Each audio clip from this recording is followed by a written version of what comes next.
Hello everybody, this is Mike Harrington, Detroit Regional Coordinator. I'm here with MikeyP. Mikey is Player of the Week for Week 1 in the Detroit Rec League.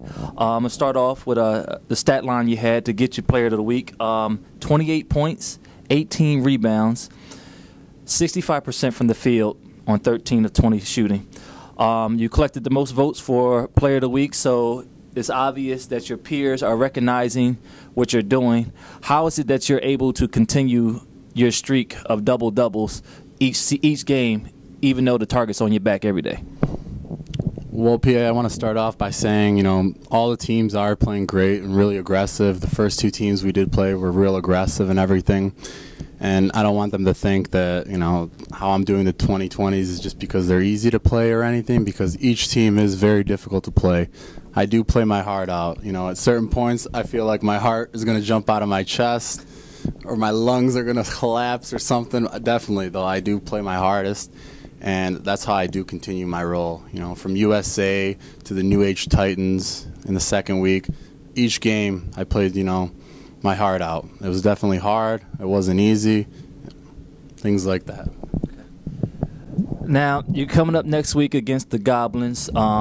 They're going to be your toughest test this early in the season. How do you think you're going to do against the Goblins? It's going to be a good game. I'm not sure how I'm going to do, but it's going to be definitely a good game. Probably the hardest of the season. Okay.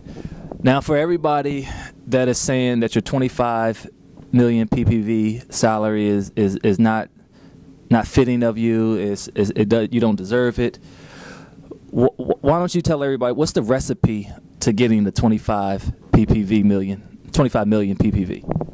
The recipe, it's not easy. You got to be in here a lot. You got to practice it. You got to want it. You got to really put your heart to it. You got to do everything right. You got to be smart with it. Really just got to know what you're doing. Okay. Now, going forward, there was some question about whether or not teams were going to pick you up. Obviously, you got picked up by Just Skills. Do you have any rebuttals to the GMs that passed on you for this season? You lost the best. You should have picked it up. I know people, they think, this and that. They say those things like, hey, it's too much, or things like he's not worth it. Hey, we'll see on the court what happens. We'll go from there. So definitely they should have picked it up, basically. All right, I want to thank you guys for joining us. This is MikeyP, Player of the Week for Week 1 out of Detroit Rec League. Any closing words? Yep, have a good one, and I'll see you on the court. Thank you.